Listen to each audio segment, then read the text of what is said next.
Okay, let's begin. So today is the last class for the pen and ink series. I have to leave in 1 hour, by the way. Sorry. Now I'll Okay. keep quiet. So this today's class I'm doing doodle art because this is something that I land up not doing much of, and this is the one topic that I get the most requests to do. So I have to start with this whole explanation that a doodle is just the name given to a casual piece of art, and in my opinion, even the most sophisticated art starts with a doodle. So that's where the name of the company Doodle Factory comes from.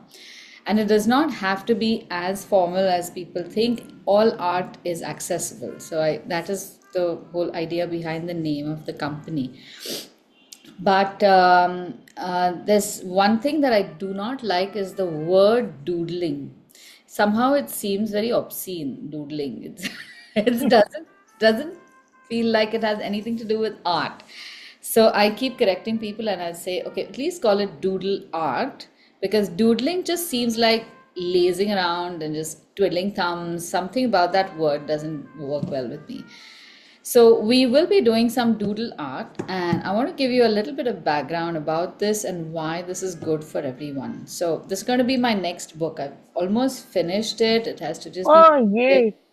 and be available. So, it's going to be like a 52-week doodle bank, which you can work on one design a week. So it's not pressured, it's just something that you begin, you figure out how to make the designs, which I'm going to show you some of those, and then you start filling that whole book up. And it's great for all ages, it doesn't need any language to understand, and basically you just show that print and you know what is going to happen, what you have to do with it. So there's a one page will have a pattern, and the other page, its facing page, will have some kind of a grid. It's not the same grid every time, but it's a light colored grid, so you can use that to draw your lines. So I've noticed that a lot of people have this problem drawing the that first line, because there's this fear, what if the line doesn't turn out good? And also because hands are not strong, your muscles are just not developed. So when we talk about people who are maybe experts at what they do, the one thing that they do have is that their body has morphed to allow them to use their specific tools a particular way. Like if you see a person who is a sculptor, there is a manner in which the tool just becomes an extension of his body. He will keep moving the tools around so that everything just works in tandem with each other. But if we try to do that, we will fumble a lot. Then when we are hitting with the hammer, you feel you're going to hit your hand, so then you are a little tentative, and then you hit tentatively and nothing happens, you don't chip away anything. So this exercise of becoming that proficient in whatever your medium is requires small tasks that you keep doing constantly. And as far as drawing or art is concerned, or let's say any kind of art, drawing becomes a base or foundation for that art. If you have good drawing skills, you can do anything else very easily. But doing it the other way around, like starting with oil painting or acrylic painting and then coming to drawing, it takes even a longer time. So I often insist that focus on your drawing skills, but then in the drawing, like what we did last week, all these birds and free sketches, freehand sketches using ink, that is one way to go about it. And among many other exercises, not many people talk about the benefits of doodle art. So in doodle art, we break down all our requirement to one single line. The line is like the fundamental unit of your drawing. Whether it's a big line, small line, there are finite number and types of lines that you can make. And if you can gain mastery over these few line types, you can literally draw everything. So that's how I break down drawing skill. So you have literally a short line, a long line, a curved line, a straight line, lines in different directions, a thick line, a thin line, a line that becomes thick or thin, that kind of dynamic line, a dark line, a light line. If you give it words, you'll realize that there's only so many lines. There can't be any more than that. So, where are you falling short? If you identify that, then you know what to work towards. So, I find it very annoying when people say you must practice, practice, practice. But I have been in that situation. I've said, practice what? Give me some particular thing that I can practice.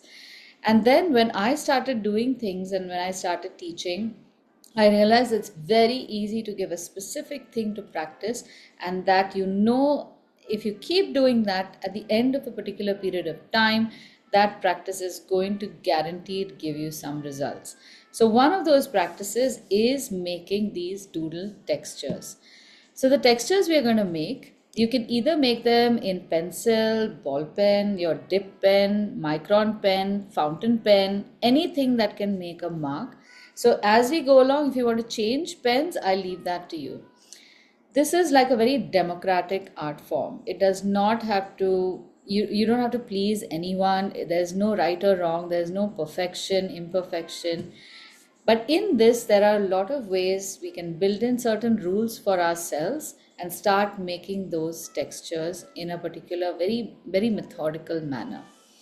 So I look at it as creating textures by dividing space as evenly as possible. That's all we are doing. So when we draw a square, we have cordoned off a certain area. Then when we start splitting it, we are going to attempt to break that space up evenly. In this process, your eye starts assessing distances, and your hand is then able to replicate just that thing, just one feature, which is what is the middle of the square, vertically and horizontally. You will not know whether you've done it right until you have done it. But it's just a line. So once you've done it, assess it, and you'll realize that, okay, maybe it was a little less this side, a little more that side, and you don't even have to say it. Your body learns those things. So then you draw this one line to divide space into half, into quarters, exactly like how we make our grids. And then we have to start filling in details. So when we fill in the details, there are two aspects to this. One is the physical act of just filling the details. But the second aspect is imagining what detail you want to fill. So in that, again, you can break this down into what kind of line I want to make. Do I want to make it straight, vertical, horizontal, angular? Do I want to make it curved, thick, thin, filled, unfilled? That's it. There are just so many options you have.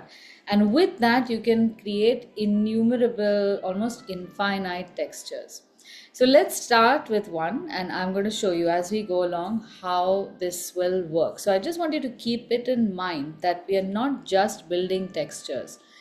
We are looking at space, and we are looking at fractioning that space as evenly as possible. And in that process, your hand starts becoming very, very conscious of where you want to make the line. I'm going to show you the technique of even drawing that line. We are not going to just fatafat fill in the lines and finish off the texture. Finishing off anything is not the goal. You can take a whole week to finish a texture, but making sure that every bit is as perfect as you can possibly make it today is the intention. And an unfinished texture which has potential is better than a finished texture that is absolutely rubbish. Okay, so go at a very, very personal, simple pace and regulation. All right, so let's start off with this whole page. We are going to create different textures in this, and I want you to first start visualizing 12 boxes in this space. We have done this before. So start visualizing the lines that separate these boxes. You have a line in the center. We are not drawing it at all. No pencil work at all. I want you to use your hands and figure these spaces out. So we have a center, and then we have two lines that will break the page into thirds. So maybe somewhere over here.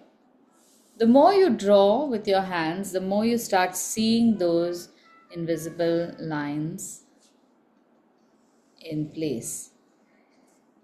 And then you can start making the squares. Now, when we make squares or rectangles, they don't have to be squares, you can make the first rectangle and then leave a certain amount of space and make the second rectangle, then the third, and then evaluate how much space do you have for the fourth rectangle. If you do not have the same space, do not make a very big rectangle at all. Whatever you do, we want to keep an even frame from all four sides, and the space in between all these rectangles must be even, but the size of the rectangle can vary. So I'm going to start off with my fountain pen.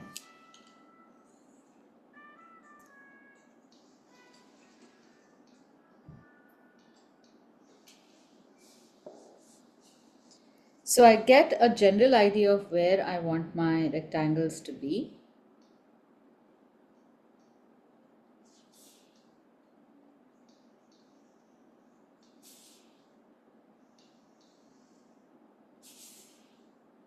And because we are working pretty much blind, just assessing with our hands and eyes, it's bound to happen that your rectangles are not going to all be the same size. But that's not the big problem. Make sure that the space between your rectangles or squares is about the same. So here's a very curious thing. While we are focusing on the size of the rectangles, evenness is actually seen by the eye in the smaller spaces. So there are two spaces that are smaller, the space between the squares and then the border. So while my rectangles are not the same size, that will not be a problem. But if I make one rectangle too close to the edge or there's too much space from there, that is what will bother. If the space between the rectangles is too big and uneven in a few places, then that is what will bother the eye.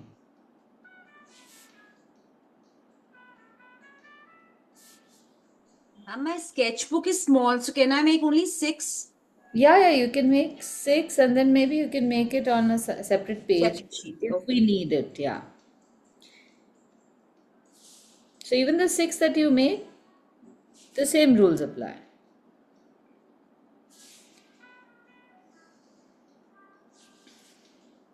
Sometimes I feel even this is a superpower.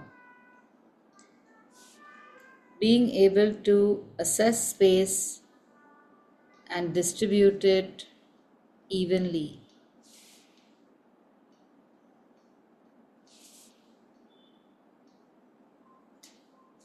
Now here again, try this drawing a vertical line holding the pen horizontal and a horizontal line holding the pen vertical. So your tool must be perpendicular to the line you have to make.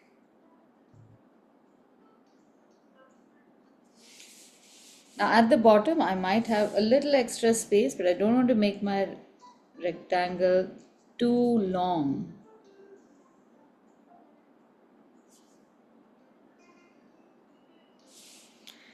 I notice this ability of the eye to be impressed by smaller spaces more than larger spaces because often when I made illustrations or people saw my journals, they would look at something and say, "Oh, this looks like it's printed."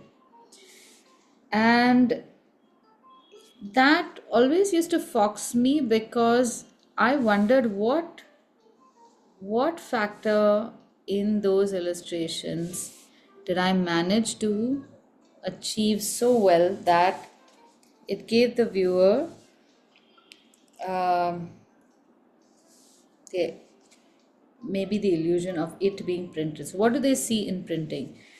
The one thing that you see in printing is the fact that there has someone, usually a graphic designer, has sat and designed a layout. And that layout will have even spaces,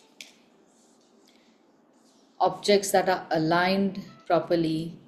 There will be a frame around the picture. Everything has been thought out and laid out, and then spaces organized. So, if we can do that even manually, for the brain, that picture can look like it is printed. So, basically, all we need to do is simulate thought. And if you want to simulate thought, which is really crazy, you can give it a thought, give placement a thought, alignment a thought. So you don't have to simulate anything. You will have simulated the perfection of printing, and there's a word for that. It's like a pre determined placement, and it's not, things are not random. That's why in class I often insist on keeping certain things a certain way. Like when we did the birds, I don't know if I mentioned this, that leave certain spaces between, compose the pictures a certain way, so that even something like this, which is just a trial page, you're just trying out ink, should not look like no thought has been given to it. All right. Now, when it comes to making doodle textures, you can use any space to just fill it up with lines, and each of those lines can be part of a set of rules on how you are breaking up the space. So, for example, we can create a whole bunch of just wavy lines in this and start filling them with more wavy lines. But I'm going to create a rule that the wavy lines are going to intersect at alternate wavelengths. So let's see this. I start from one corner, go up and down. I just want you to see this, don't draw it. And I go wherever the line takes me. Then next to that, I will draw a line that is the exact opposite wave. And continue this. So this is a rule that I make up for my pattern.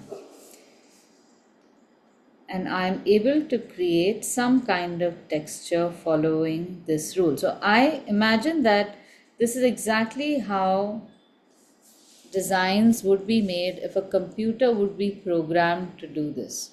It's just a rule that you have to follow, and then you place things a certain way and you get a pattern. Do you want to try this part? And then I will show you the bottom part again. So in case you find it confusing, first make one nice wavy line and then just reverse that direction.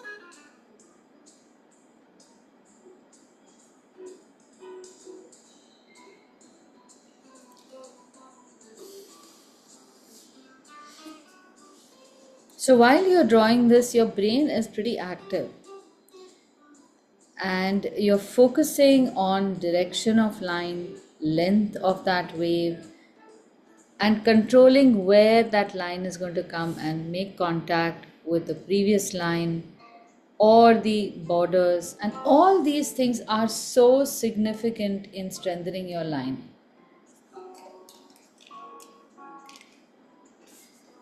Now from the bottom, it often happens that you might not know where exactly to begin from the border. So you can start from anywhere in the middle also. Oops. As long as you can seamlessly join the line again.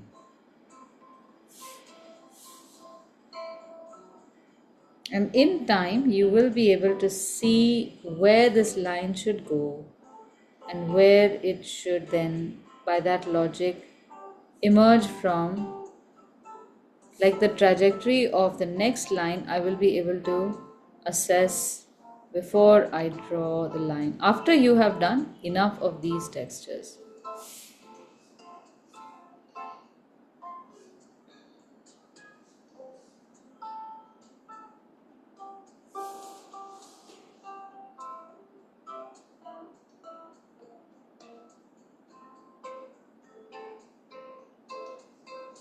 So this becomes one texture, and the spaces seem to be very nicely divided.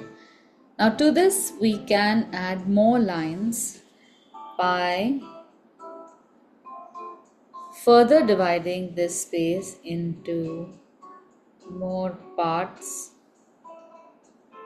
evenly. So I start with the center, then divide the two sides in half, and then those halves in halves, and control that line so that it makes contact with the pinched part smoothly.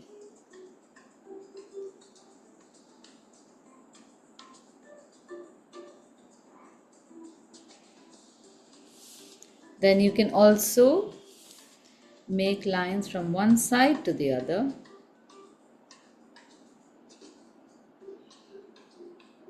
making sure you divide each space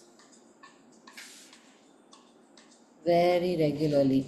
So in this you will start noticing whether your spaces are even or not, whether this line is controlled or not. And very often you will get some lines which are too close, some lines which are really far apart, and that starts disturbing you. Also, sometimes the line is just a little apart, but then you say, okay, let me just add one more line, and then you ruin that also. So all these are like, benign exercises. It really doesn't mean anything because your subject is abstract. So you can um, bank in a lot of learning, and your line also can go through a lot of errors without them being like a significant problem. Like imagine if you start making lines wrongly in a portrait, that can really screw up a picture. So then that line is not really benign, it has to definitely be perfect.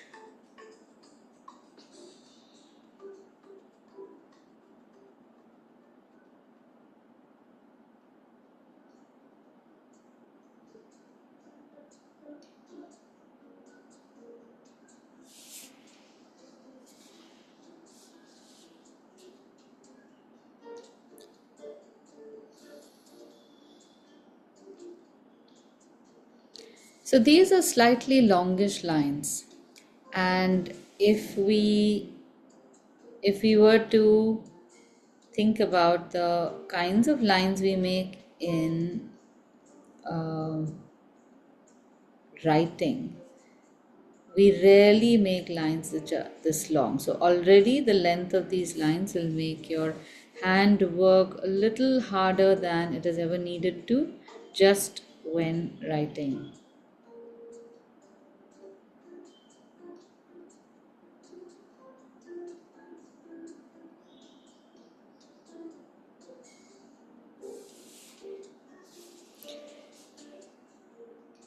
So it is very possible that in this making of these lines, your line might wobble a little bit simply if the length is longer.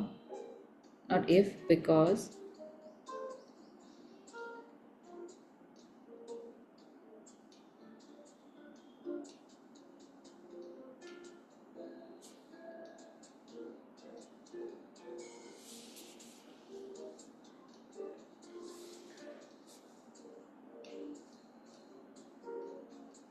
Now, when you're drawing these lines, reflect on your breathing. The more you regulate your breathing, the more calmly you do the texture, the more rhythmically you do this texture, there is just a feeling of um, being soothed as your texture is rendered.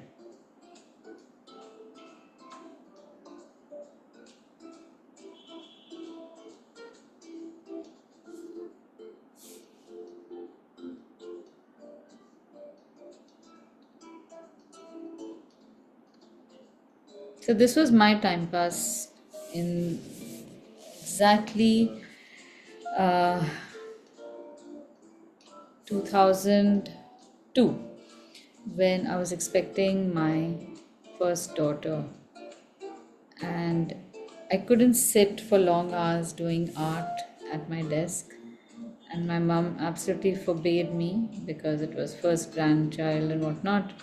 So, like typical Indian mom, she was like mother hen all around me, and the only thing she conceded was to give me a piece of paper and a pen. And she said, yeah, you can amuse yourself as long as you're not sitting for long hours, as long as you're not straining your eyes and your back and everything. So all I could do was whip out my pen and fill up pages and pages of that little book with something. And in the absence of a subject to draw, I was left to just fill those pages with textures and lines. And by the end of my second pregnancy, I had so many textures, which is, they were born 4 years apart. Not four, 2 years apart. So in those 2.5 years, I had so many textures that when I decided to start my company, that was my raw material. And that's why the company became the Doodle Factory.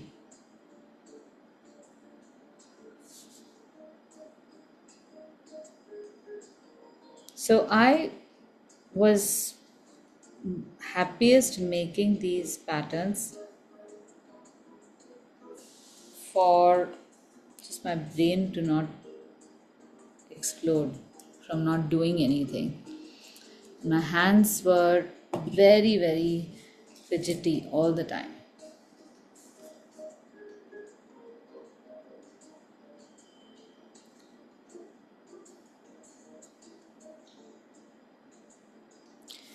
So, the few key things that we learn from this is even if your line is wobbly, even if it is uneven, even if the spaces are not really perfectly even, you have created an illusion with just lines and it looks absolutely beautiful.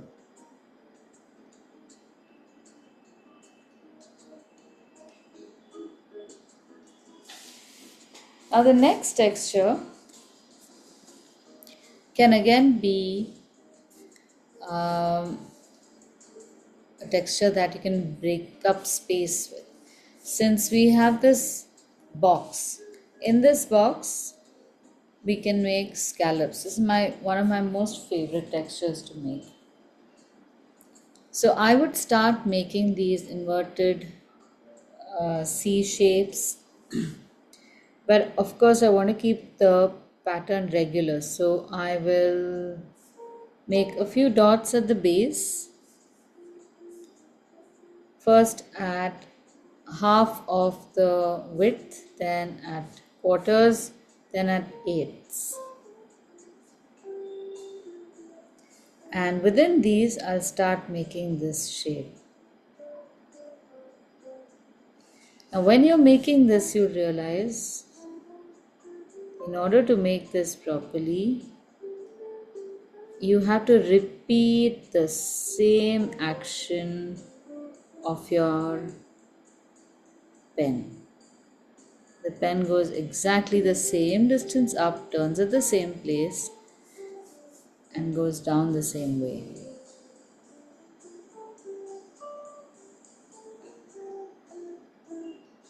So if you build a rhythm up, down, breathe in, breathe out, breathe in, breathe out, your hand will start becoming more controlled. And like I said, speed is absolutely useless. So don't even try to make this too fast. By the time you come to the top, this action will start becoming very regular and very controlled.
Now we've got a basic form of the scallop shape, and this can continue. So, how do you think creatively about filling up this space? This becomes one texture. Fine. Now you can start thinking about what can I add to this so that the texture can become unique in itself. So I'm going to make a few varieties of textures which later on, if you want, you can fill up in some of the other boxes. Now the bottom two lines, I can draw at least one line inside of these scallop shapes.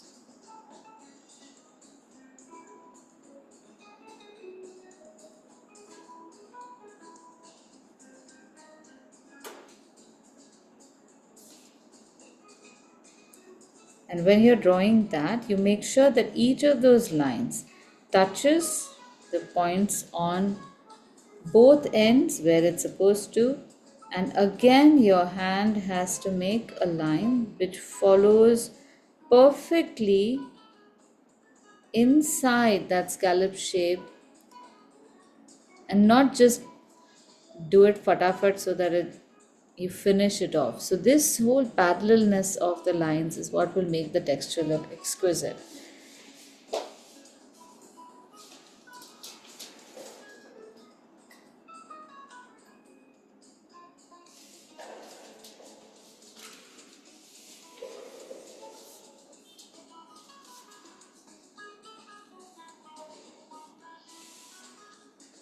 So this texture you can fill up later. In the next one, you can attempt to make the same pattern without those guidelines and keep looking at how far you need to go. You may get an even number of scallops, or you might have to adjust a little bit. I have got 1, 2, 3, 4, 5, 6, 7, 8, 9. Somehow I've got 9, but they start and end properly. You can make adjustments for a few scallops along the way so that they end perfectly. But even if they don't end, it does not really matter. That is not uh, the prime motive behind making this texture.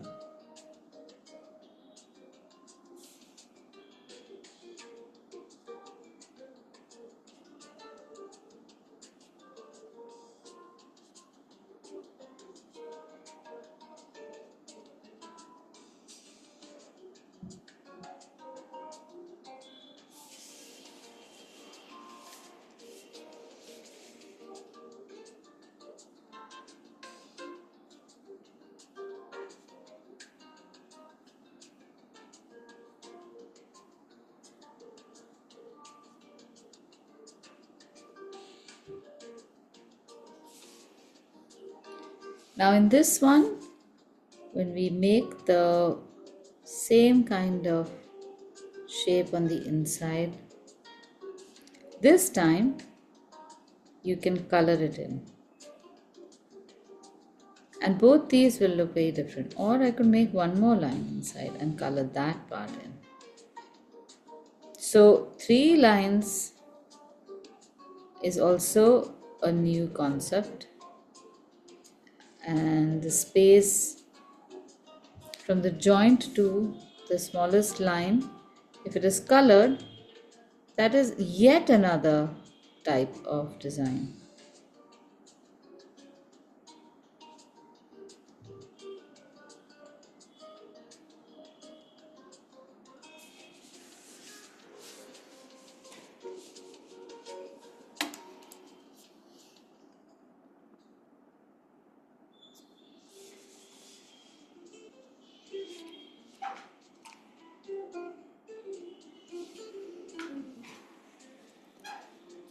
I just love that there are so many options. You can have so much fun with this.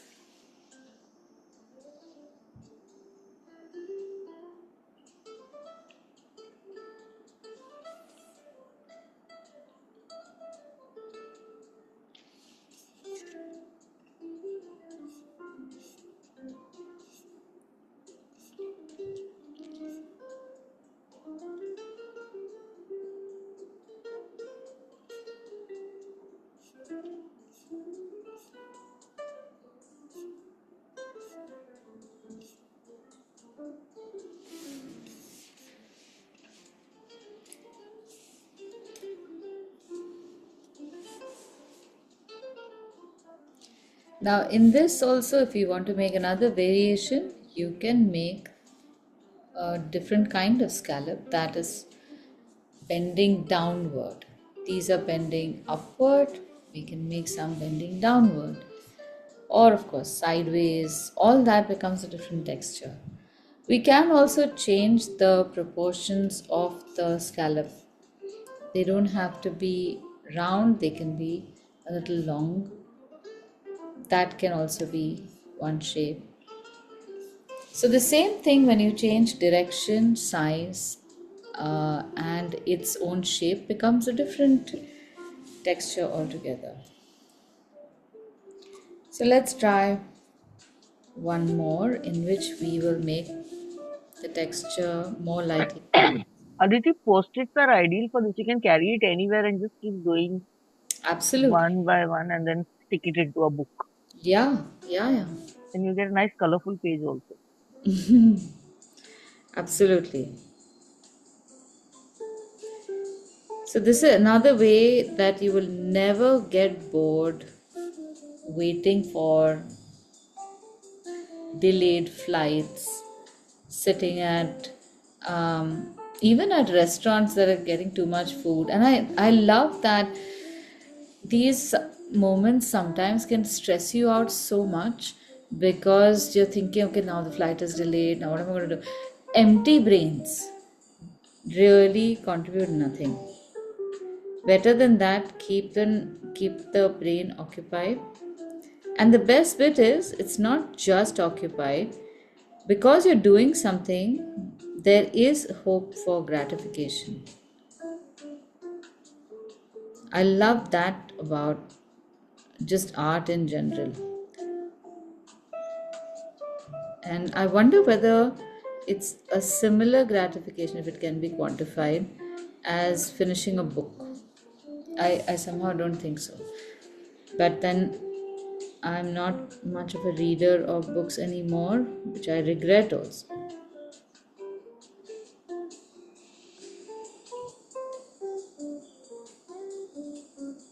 So this is a different shape, and you can see instantly how it creates a very different look.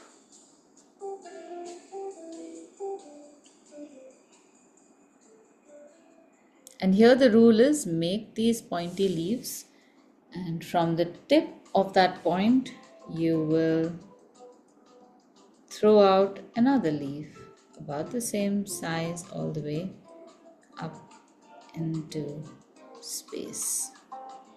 These same leaves can come downwards as well.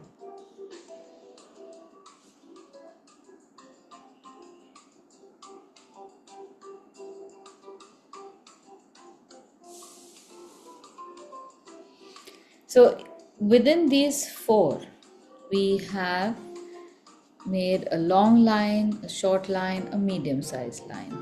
We have made undulating lines, very round regular lines, and arcs joining each other.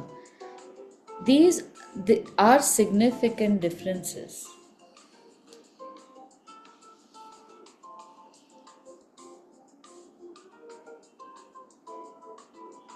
Here again, I can make these parallel lines. So making parallel lines in texture are it's a very interesting skill. On the face of it, it just feels like, how difficult can this be? I have to just draw the exact same line a certain distance away. But when you start making it, that's when you realize that um, it looks easy when the pattern is shown to you, but making it physically can be challenging. You might be able to make the first 3, 4 shapes really well, but then to consistently keep doing that across an entire texture surface, your hands get tired, your eyes get tired, you start doubting your line. So at that point, it's best to go to a previous or the next texture. And then when your eye has refreshed itself, you come back to the one that was troubling you and finish it later.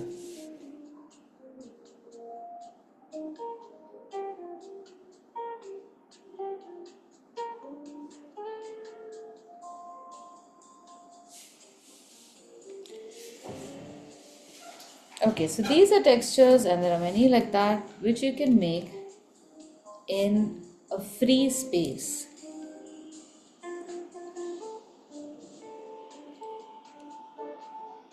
All these textures required us to make curved lines. And now we can make straight lines. So literally starting from the easiest line that you can make. Start with making vertical lines. That too is a texture. To divide space evenly, I will make a line in the center, first dividing the rectangle in half vertically, then in quarters, and then in eighths.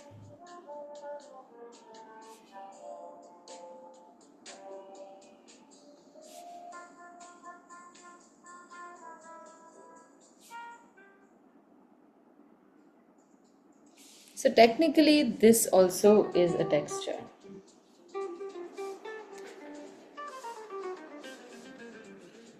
Now in this we can do, what kind of textures can we make with straight lines here?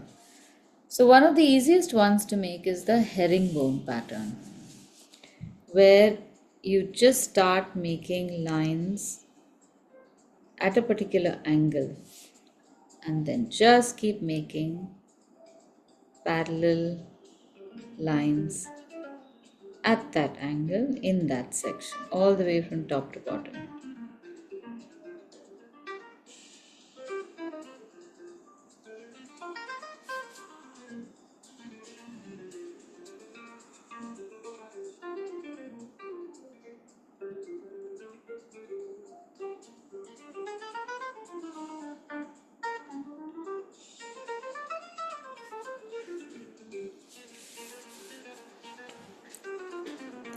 Once one side is done, now you have to make its corollary.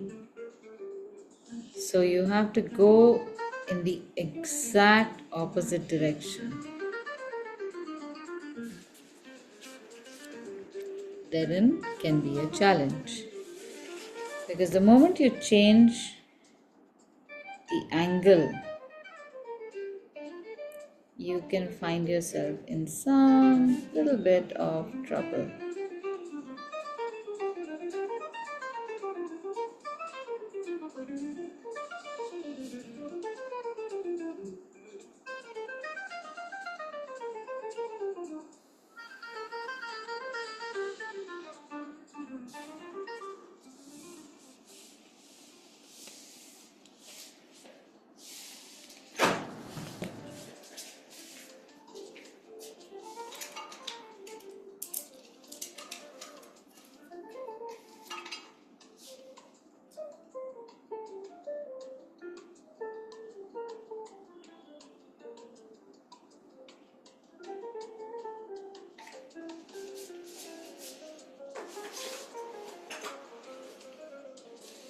So this texture will help you make those hatching and cross hatching lines when we are working with ink and pen. But to get that kind of evenness, it helps to make very conscious parallel lines with a start and a finish that is defined.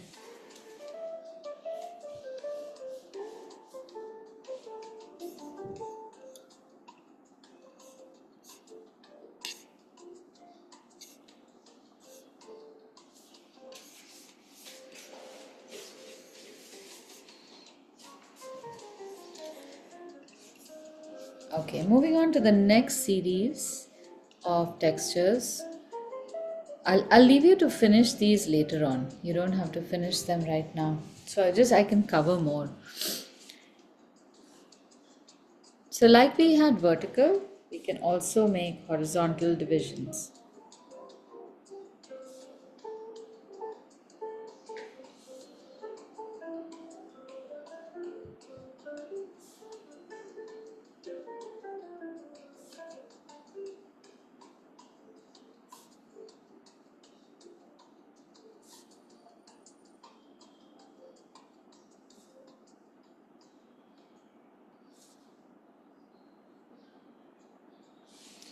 And in these, I really enjoy making triangular shapes on the horizontal.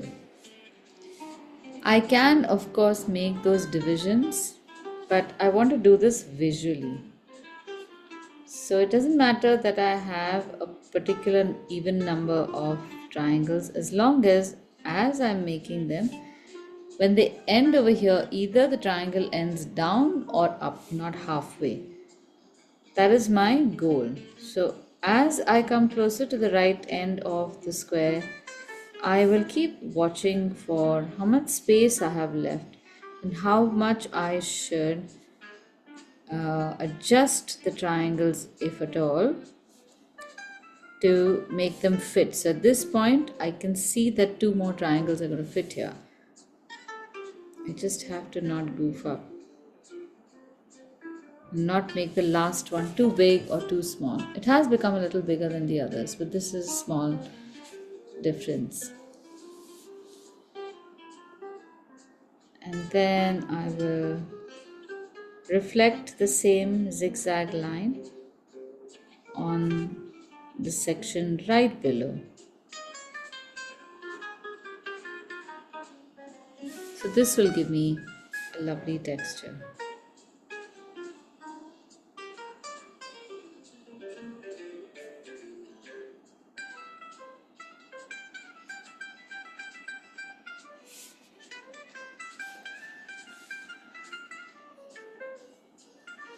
So many of these become base textures from where you can then add more things to it.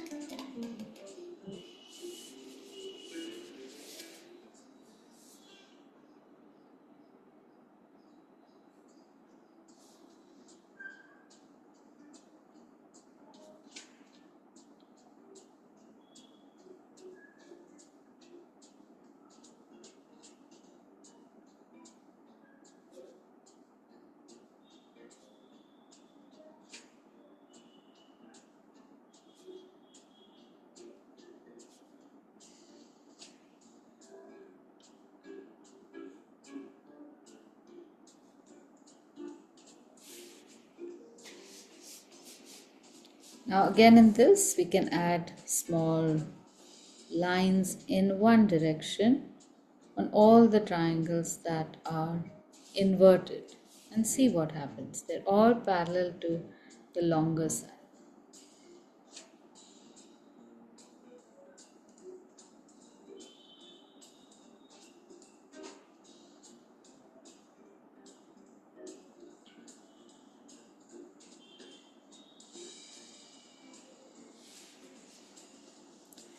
And the triangles which are pointing upwards, you could probably just leave them blank.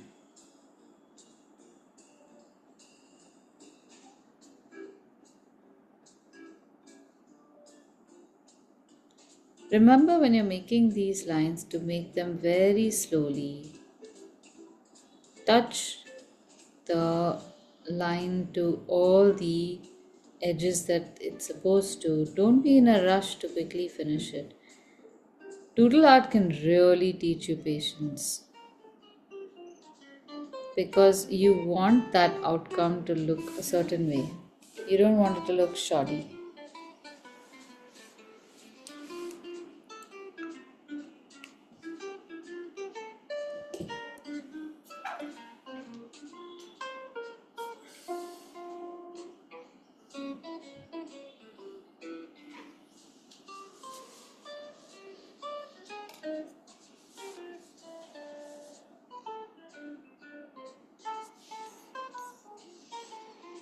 Alright, the next one we will make a square grid. So I am not giving you more options in these. I want you to think about different variations. Later today, if I can, I will make some more variations in all of these so that our 12 boxes might potentially have close to 40 different texture opportunities. So you don't have to fill one whole thing in this book with the same texture. Just think of what else you can make here. Like you could easily make something like this, which I really enjoyed doing. In every triangle, you will only make a line parallel to the right leaning. No, actually, they're not all right leaning. I don't know. You don't have to make those rules in words. You have to just do it and repeat it. All right. So the next one, we can make a square grid here and make slightly more advanced textures. And to keep it simple, let's just make a grid of 4 by 4.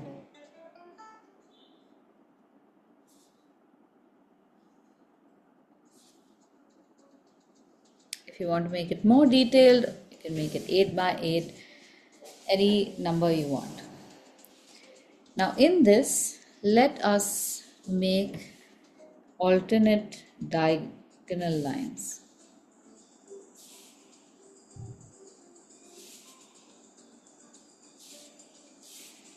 And I prefer to make my lines in each box. If you notice that I could theoretically draw one diagonal throughout to the other side like this. But if it is only from corner to corner, then it will look good. If you just draw it at random, then it might not cut through any of the corners. And also, it goes through every alternate box. So it's best to make these designs box by box rather than trying to look for a quick way of doing it. Believe me, I've gone through that process and it's heartbreaking when you make a line in the wrong place and you can't erase, and it's just very painful. All right, so this is one texture. Now in each of these diagonals you can make curves and make them into petal shapes like these.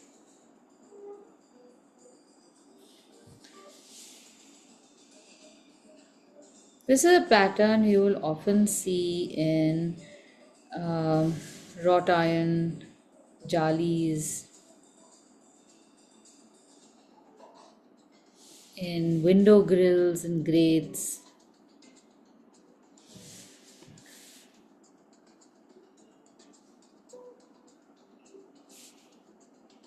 Even tile patterns.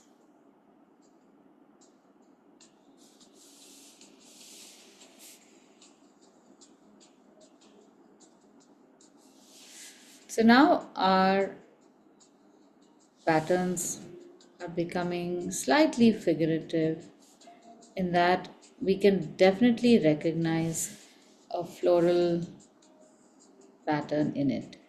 All of these were quite generic.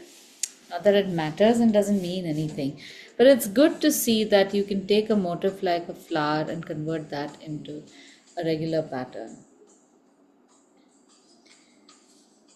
Now you'll see how the converging lines at the center of these flowers is creating such depth, but the rest might look too blank. So to balance that out, you could just make a little circle at the junction of those vertical and horizontal lines and see how that looks, and half circles along the edge.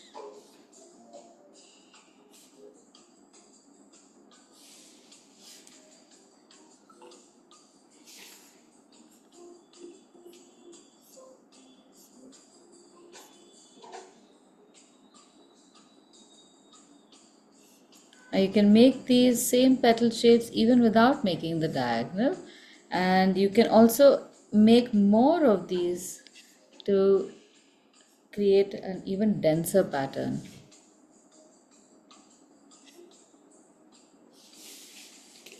Alright, so now you get the idea of how to create patterns, and I'll leave the remaining 5 for you to fill the way you want to. But we'll do one exercise in which we'll apply some of these patterns to designs, because that is the next step that you can employ.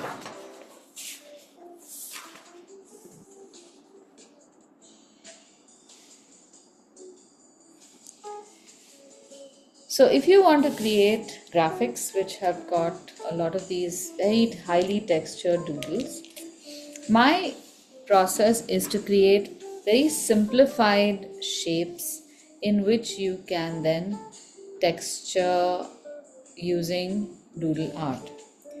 So here's one of my very popular designs. Start off with a baseline. We might make a border to it later on. And on this baseline, a little off center, I am making 2 parallel lines which are going to be the trunk of a tree, and my tree is just going to be a circle or an ovoid shape. And we can make at least one more, but maybe we'll make it with a fatter trunk. And this one can go behind. Follow that line so that it comes out of the logical point. Oh, they become the same height. That's so boring, but it's okay.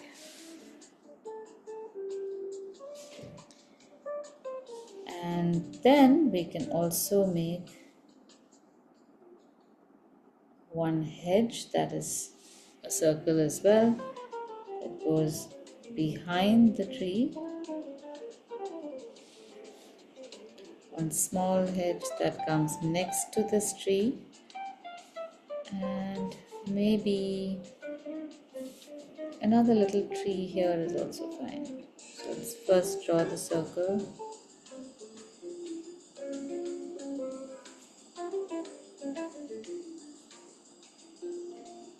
trunk.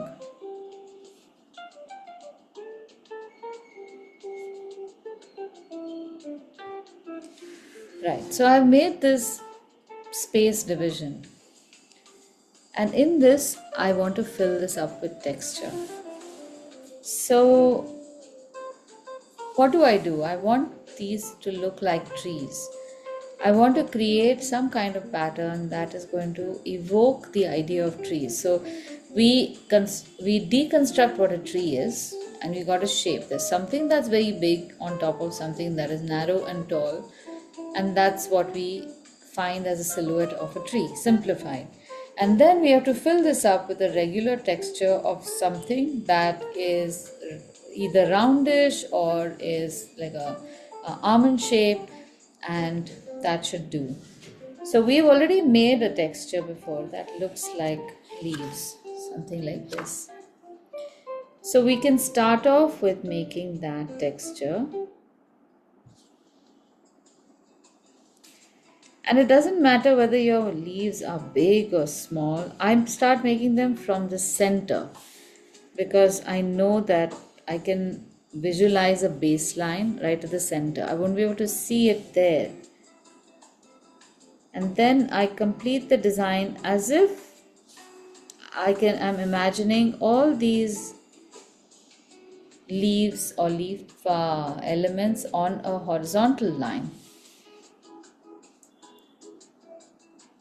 And then I will build up like exactly how we have built that texture, the rules that we have given.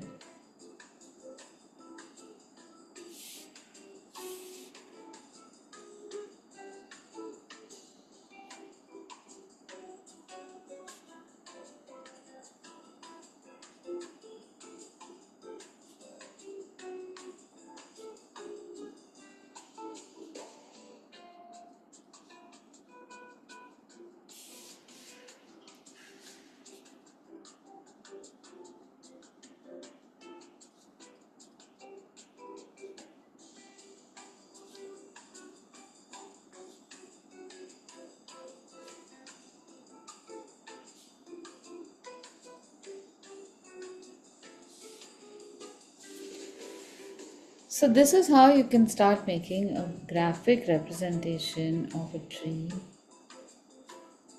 with just simple shapes. And I sometimes find it very annoying that we don't give enough credit to how much our brain is able to figure stuff out.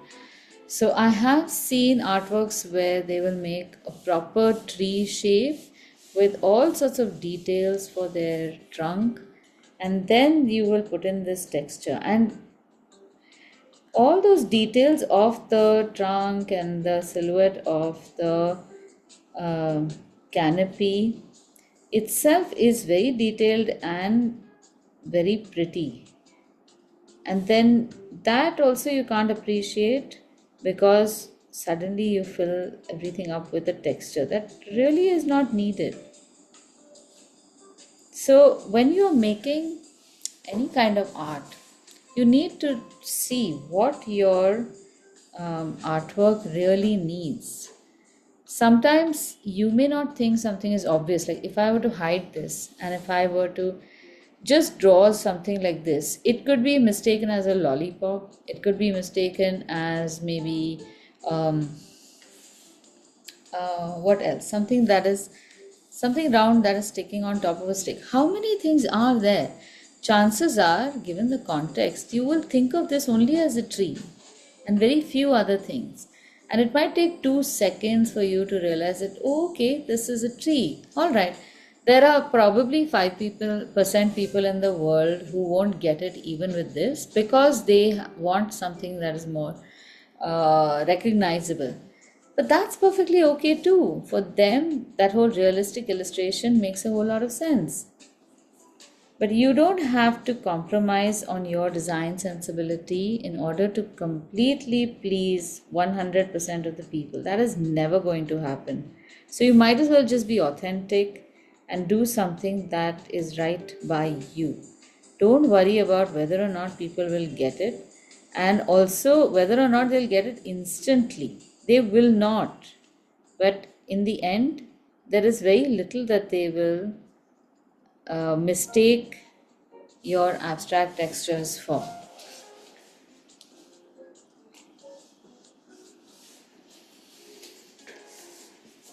So you can make similar such textures in all the trees, and then when you come to something like these bushes, you can make textures like these. You can make, we haven't made it in the boxes, but consider this. I'm making a grid of sorts using lines which are not really parallel, they're radiating outward. So that will make the bush look like it is made up of either grasses or something.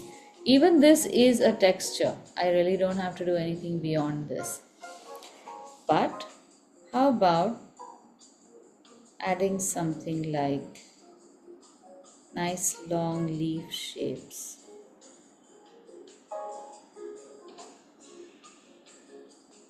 And I'm drawing this from the center, not from the sides, because here I have enough room to define my design.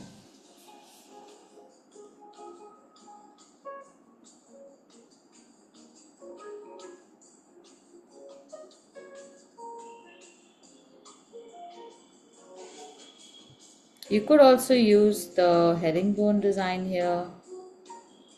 You could even use the triangles.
So this was one of the first books that I made, which are Marathi nursery rhymes. And this is a reprint Wow. on regular paper, but this was made on recycled paper when it was first printed. Very nice. See? Oh, So I have this, Aditi. you do, na? Yeah, yeah, yeah. I have this. Is so pretty. This Where is did you very get this nice. from? Um, I think I got it from you only. Is it? One Okay. time when I visited Maybe, correct. long back, right? I think after COVID. Yeah, these are really pretty. So So all how many years it's been like since you started? this year it'll be 16 years. Wow. I That's started in nice. 2009. It feels like such a long time when I say 16 years, but yeah, look at this. Just how so many patterns that can be made. So pretty. So even something like this, like the rain. Now, because my clouds were so dramatic, I didn't fill them up with texture. But the sky was blank, so I filled that up with this texture of rain. The trees over here I do, also like how you've left one mountain space completely blank. yeah, You because know, you that need that relief. yeah. Otherwise, you won't appreciate everything. Like over here again, there's mountainscapes, but the the clouds or the smoke clouds were left blank through. Yeah, otherwise it'll look very cluttered and very gitch-pish now. Yeah. Correct, yeah. Yeah, to our eye, it's like looking good now. Yeah, nice. So yeah, even over here, because the poem is about this peacock in a Peacock. mango orchard, the mangoes had to be significant and the peacock, but then the rest could remain blank. Very nice.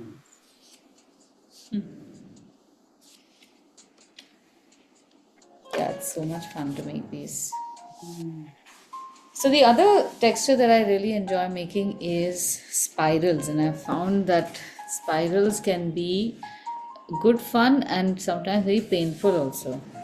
I'll show you the kind of spiral that I make, and this works very well since all three of you are doing calligraphy. At some point, when we start doing flourishes, you will notice where this helps. So, start off from some point where you can make a nice full spiral, and it is concentric always. I hate it absolutely. I hate it so much. I'm not even going to show you on this page. I don't want evidence of that rubbish kind of horrible. You know what I'm talking about. That kind. God, I don't even have rough paper that is worth that. Show you. Now you have to do it here only. Yeah, yours is Show us. No, no chance. No chance. I will not. Oh, damn. Okay, chalo. I'll do it on bring a this. box of matchsticks also, Aditi, so you can burn it as soon as you've done it. I mean, it is so crappy, but I mean, you'll see. So, this is how many Quick. doodle artists make their squiggles. And I mean, it's so crappy. First, the direction does not change. So, they will fill up with lines that go across, and it for them, because they fill up the space, it looks fine. But I mean, what is the point of this? I feel you'd keep it over here just to juxtapose it against something that is worth spending your time on. So I start from the outside and go inward, and I don't necessarily keep all the spirals the same density. So I could start something that's big and change the density, but once I have decided that it's going to be that, then I maintain it. So you can make a whole lot of these spirals, but there will be certain blank spaces in between those also. What do you do with those? Like if I am now going to make a spiral here, what happens to this little rectangular space at this point? So I make it a point to fill that up with extra lines also. That way, the whole texture can be logical.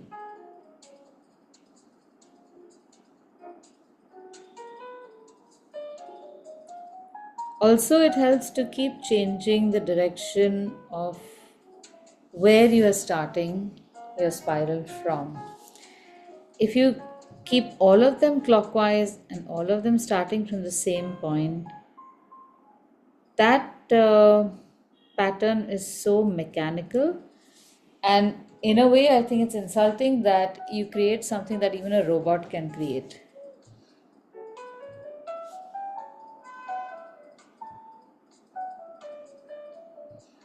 Going forward, as we are going to compete with AI, we have to have something that is I going was about to say this. I know to. AI. Yeah, it's going to take over everything. Yeah, we need to be able to do something that AI will struggle to do.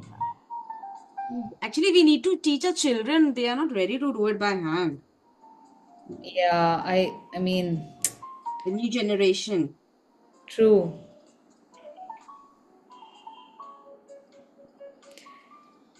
I think once they are exposed to, and also it's going to be us only who Hmm. can be who can be found totally content doing stuff by hand.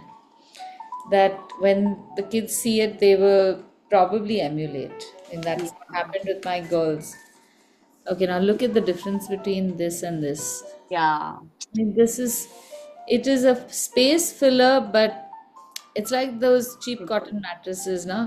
They Yeah. just I last for a little while and then you have to literally burn them. Bug magnets, it's like that.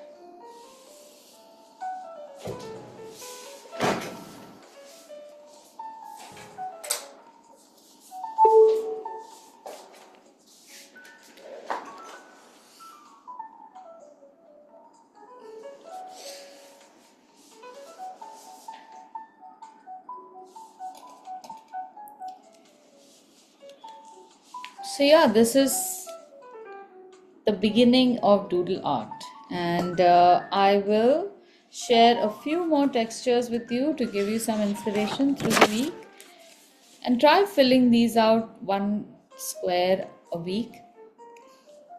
And if you're still doing that envelope exchange, postcard exchange, or whatever, March the topic is changing, na Susan? What is happening in March? I just read fleetingly.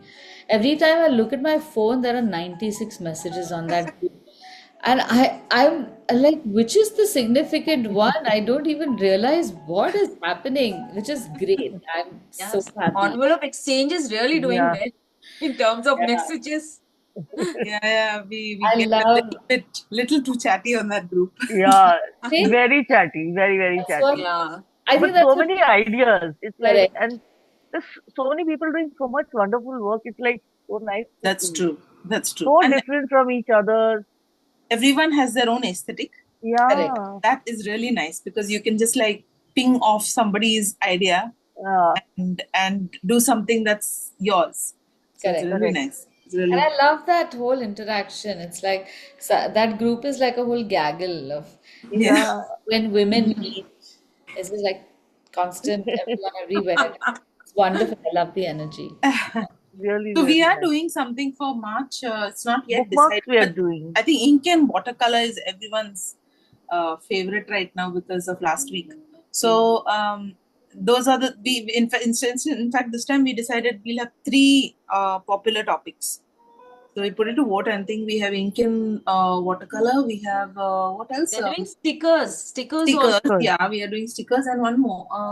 bookmark, Was it bookmark? No, no, bookmark is a type. Uh, one more.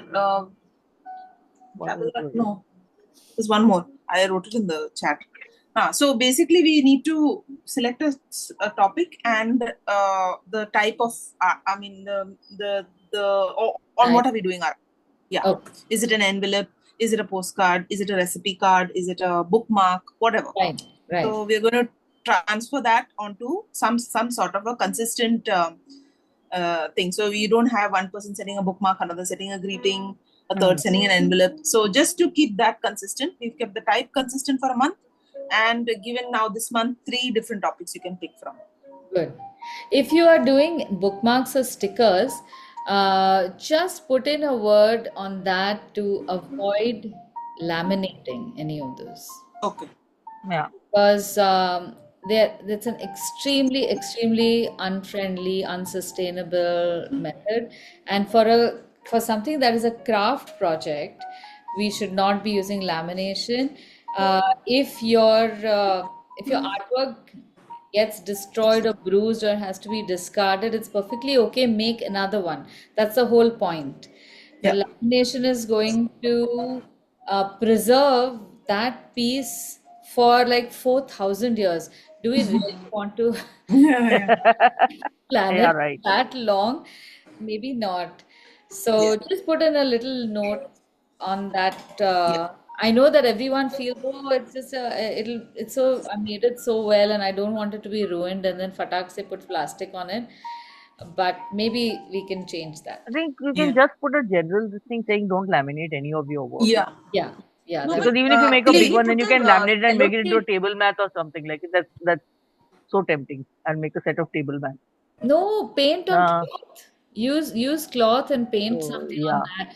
There are options to plastic and many sustainable options that we can start using. So imagine in everything that we do, if we keep reducing that much plastic, we will then start keeping our at least our practice very sustainable, yeah, because it just pains me literally to my soul thinking that I've seen some really exhibitions, you see some really crappy art which has yeah. been laminated, and you feel, I mean, it's not even like a good Escher painting or something. I would be okay with that. Who wants to preserve this? Why would you laminate it? So anyway, that was just my thought. yeah, yeah. So Okay. that's the other thing I think on the envelope exchange. It's very easy to get into the rut of I want to do a big piece of art, like a really detailed piece of art.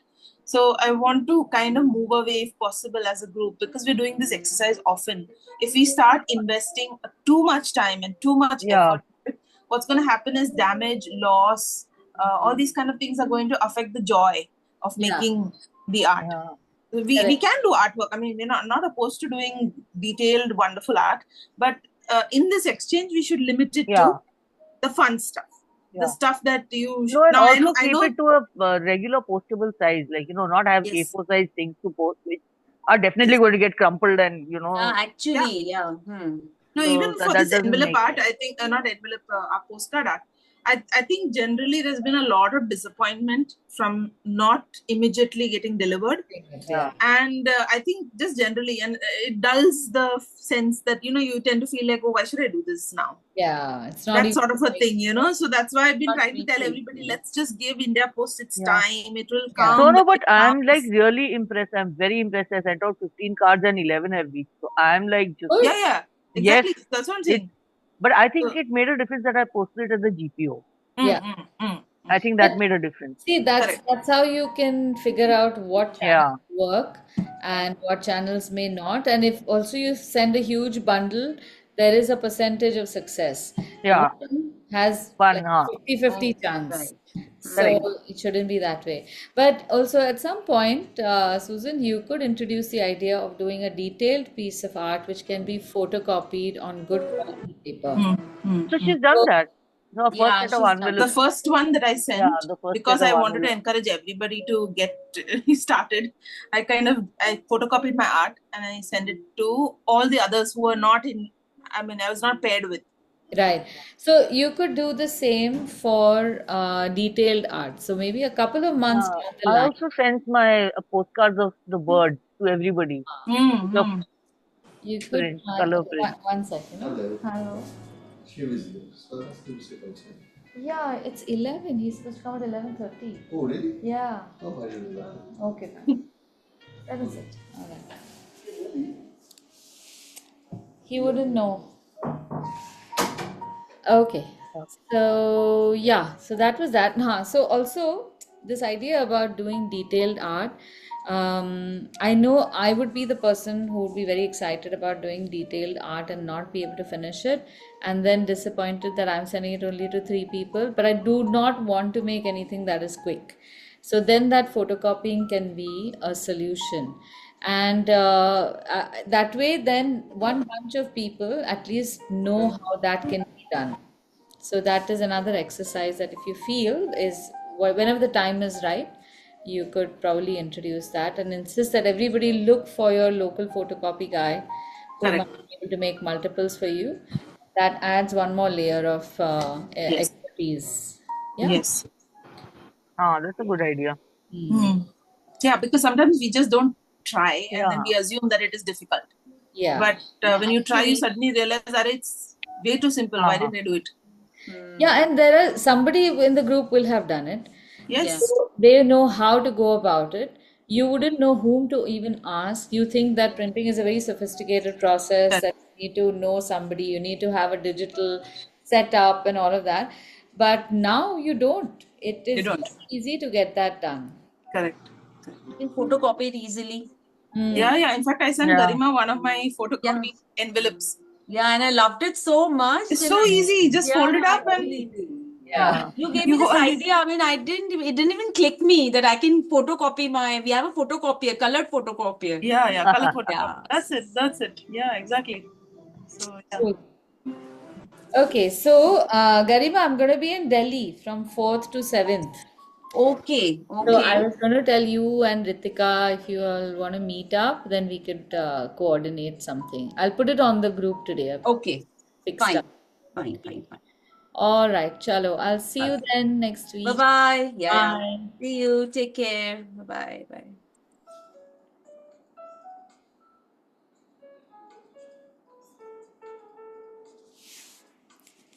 I hope you enjoyed making all these textures. And as you can see, there's a whole lot of textures you can make. So do share the textures that you've made with me. And once in a while, please come and join the regular classes so we can meet. Bye.